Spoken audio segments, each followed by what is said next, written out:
Sir ಈ ಬರ್ಡೇಗೆ ನಿಮ್ಗೆ ಸಿಕ್ಕಂತ best gift ಏನು ಸರ್ ಯಾರಿಂದ? ನೀವೇನಾರು ಹೇಳ್ಕೊಡ್ರಿ, ನನಗೆ ಫಸ್ಟ್ ಸಿಗೋದೆ ಶಿವ. ಶಿವನೇ 2 ಗಿಫ್ಟ್ ಬಂತು ಇವಾಗ, 2 ಶಿವನೇ ಬಂದಿದ್ದು ಕೈಗೆ. ಅದು ಜನ ಎಲ್ಲರಿಗೂ ಗೊತ್ತಿಲ್ಲ ನನಗೆ ಶಿವ ಇಷ್ಟ ಅಂತ. ಅದು ಹಂಗೆ ಬಂದು ಸೇರ್ತಾರೆ, ಯಾವುದೋ ಒಂದು ರೂಪದಲ್ಲಿ ಶಿವ ಬಂದು ನನ್ನ ಹತ್ರ ಪ್ರತಿಯೊಂದು ಅಕೇಶನ್ಲು ಸೇರ್ತಾ ಇರ್ತಾನೆ. ಹೆಸರಲ್ಲೂ ಶಿವ ಅನ್ನೋರು ಯಾರೋ ಬರ್ತಾರೆ, ಹಂಗೆ ಅದು ಬರ್ತಾ ಇರುತ್ತೆ ಅಷ್ಟೇ.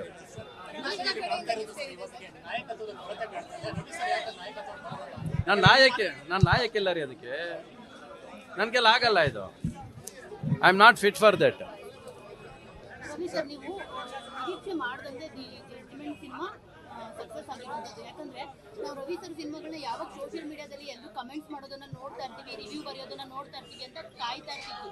ಅದು ಈಗ ಆಗ್ತಾ ಇದೆ. ಸೋಷಿಯಲ್ ಮೀಡಿಯಾಗಳಲ್ಲಿ ನಿಮ್ಮ ಸಿನಿಮಾ ಬಗ್ಗೆ ಬರೀತಿದ್ದಾರೆ, ತುಂಬಾ ಅಚ್ಚುಕಟ್ಟಾಗಿ ನಿರ್ದೇಶಕರು ಸಿನಿಮಾನ ಮಾಡಿದ್ದಾರೆ ಅಂತ ಹೇಳ್ತಿದ್ದಾರೆ. ನಿಮ್ಮ ಪಾತ್ರ ಕೂಡ ಎಲ್ಲರೂ ಪ್ರಶಂಸೆ ವ್ಯಕ್ತಪಡಿಸ್ತಿದ್ದಾರೆ. ಇದನ್ನ ನೀವು ಎಕ್ಸ್ಪೆಕ್ಟ್ ಮಾಡ್ತಾ ಇದ್ರಿ, ಜನ ಬರ್ತಿಲ್ಲ ಅಂತ ಹೇಳ್ಬಿಟ್ಟು. ಆದ್ರೆ ನಿಮ್ಮ ಸಿನಿಮಾಗೆ ಇವತ್ತು ಜನ ಬರ್ತಿದ್ದಾರೆ. ಜೊತೆಗೆ ಇನ್ನೂ ಹೇಳ್ತೀನಿ, ನನಗೆ ಅಂದ್ರೆ ಲಾಯರ್ ಪ್ರಾಕ್ಟೀಸ್ ಮಾಡೋರೆಲ್ಲ ಕೇಳ್ತಾ ಇದ್ರು, ಈ ಜಡ್ಜ್ಮೆಂಟ್ ಸಿನಿಮಾ ಚೆನ್ನಾಗಿದೆಯಂತೆ, ನಾವು ನೋಡ್ಬೇಕು ಅಂತ ಹೇಳ್ಬಿಟ್ಟು. ಅಫ್ಕೋರ್ಸ್ ಹೌದು ಅಂತ ನಾನು ಹೇಳ್ದೆ. ಅಂದ್ರೆ ಆ ರೀತಿ ಕೇಳೋದಿರುತ್ತಲ್ಲ, ಇದು ಕ್ವಶನ್ ಉತ್ತರನ ಇದು? ಅಲ್ಲ, ಇದು ಕ್ವಶನ್ ಉತ್ತರ. ನೀನೇ ಫುಲ್ ಅರ್ಧ 2 ಪೇಜ್ ಹೇಳಿದೆ. ಈಗ ನಾನು ಕ್ವಶನ್ ಕೇಳಬೇಕಿದೆ. ಈಗ ಇಲ್ಲ, ನೀವು ಸಕ್ಸಸ್ ಬಗ್ಗೆ 2 ಥರ, 2 ಯಾವಾಗಲೂ ತಲೆಗೆ ಹಾಕೊಳ್ಳಿ. ಸಿನಿಮಾ ಚೆನ್ನಾಗಿದ್ರೆ ಜನ ಬರ್ತಾರೆ, ಅರ್ಥ ಆಯ್ತಾ? ನೀವು ಜನ ಬರ್ತಿಲ್ಲ ಅನ್ನೋದೆಲ್ಲ ಬಿಟ್ಬಿಡಿ. ಈ ನಾಟಕಗಳೆಲ್ಲ ಫಸ್ಟ್ ಸಿನಿಮಾ ಚೆನ್ನಾಗಿ ಮಾಡ್ಕೊಳ್ಳಿ.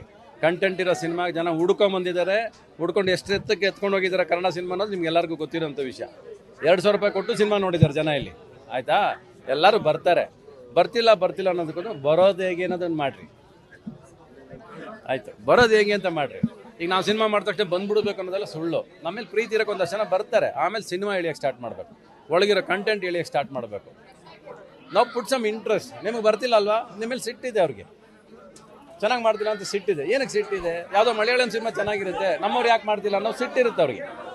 ಬೇರೆ ಭಾಷೆಗೆ ಏನಕ್ಕೆ ಹೋಗ್ತಾರೆ, ಬೇರೆ ಭಾಷೆ ಏನಕ್ಕೆ ಚೆನ್ನಾಗಿದೆ ಅಂತ ಅನಿಸುತ್ತೆ ಅವ್ರಿಗೆ. ಅವ್ರಿಗೇನು ಕನ್ನಡ ಸಿನಿಮಾ ಬಿಟ್ಟು ಹೋಗ್ಬೇಕು ಅನ್ನೋ ಆಸೆ ಇಲ್ಲ, ಚೆನ್ನಾಗಿರೋ ಸಿನಿಮಾಗೆ ಹೋಗ್ತಾರೆ ಅವ್ರು. ನನಗೆ ಗೊತ್ತಿರೋದು ಕರ್ನಾಟಕದಲ್ಲಿ, ಅದರಲ್ಲೂ ಬೆಂಗಳೂರಲ್ಲಿ ಕಾಸ್ಮೋಪಾಲಿಟನ್ ಸಿಟಿಯಲ್ಲಿ ಪ್ರೇಮ್ ಲೋಕ ಮಾಡಿದಾಗ ಎಲ್ಲ ಭಾಷೆಯವರು ಒಳಗೆ ಬಂದರು.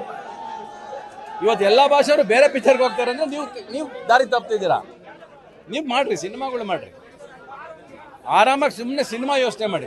ಜನ ಇವತ್ತು ದುಡ್ಡು ಕೊಡೋ ಥರ ಯಾವತ್ತೂ ಕೊಟ್ಟಿರಲಿಲ್ಲ. ಪ್ರೇಮ್ ಲೋಕ ಎಲ್ಲ 1 ರೂಪಾಯಿ ನೋಡಿದವ್ರು ಜನ, ಅದೇ ಇವತ್ತು 2,000 ರೂಪಾಯಿ ಕೊಟ್ಟು ಸಿನಿಮಾ ನೋಡ್ತಾರೆ ಇವತ್ತು, ಅರ್ಥ ಆಯ್ತಾ? ಇವತ್ತು ಸಿನಿಮಾ ಜನಗಳನ್ನ ಯಾವತ್ತೂ ಬ್ಲೇಮ್ ಮಾಡಬೇಡಿ. Food the blame on your self. ನೀವು ಸಿನಿಮಾ ಮಾಡಿ, ಪಕ್ಕದ ಥಿಯೇಟ್ರಲ್ಲಿ ಸಿನಿಮಾ ಹೋಗ್ಬೇಕು, ನಿಮ್ಮ ಥಿಯೇಟ್ರಿಗೆ ಯಾಕೆ ಬರಲ್ಲ? ಅದು ಅರ್ಥ ಮಾಡ್ಕೊಳ್ಳಿ. ನಿಮ್ಮ ಸಿನಿಮಾದಲ್ಲಿ ಏನೋ ಕೊರತೆ ಇದೆ. ನೀವು ಮಾಡಿದವ್ರಿಗೆಲ್ಲ ಚೆನ್ನಾಗಿರುತ್ತೆ, ನನ್ನ ಮಗು ನನಗೆ ಚೆನ್ನಾಗೇ ಇರುತ್ತೆ ಅಲ್ವಾ? ಬಟ್ ಅದ್ರಲ್ಲಿ ಏನೋ ಕೊರತೆ ಇರೋದಕ್ಕೆ ಅವ್ನಿಗೆ ತಲುಪಿರಲ್ಲ. ನೀವು ಹೇಳೋ ವಿಷಯ ಅವ್ನಿಗೆ ತಲುಪಿರಲ್ಲ ಅಷ್ಟೇ. ಎಲ್ಲಿ ತಪ್ಪು ಮಾಡಿದ್ದೀವಿ ಅಂತ ಅರ್ಥ ಮಾಡ್ಕೊಂಡ್ರೆ ಅಷ್ಟೇ ನೆಕ್ಸ್ಟ್ ಸಿನಿಮಾ ಚೆನ್ನಾಗಿ ಮಾಡ್ತೀರಾ. ನೀವು ಇದೇ ಚೆನ್ನಾಗಿತ್ತು, ಇದು ನೋಡಲಿಲ್ಲ ಕುಗ್ಗುತ್ತಾ ಇದ್ರೆ ಇನ್ನೊಂದು ಸಿನಿಮಾನ ಹಂಗೆ ಮಾಡ್ತೀರಾ, ಚೆನ್ನಾಗಿ ಮಾಡೋದಿಲ್ಲ.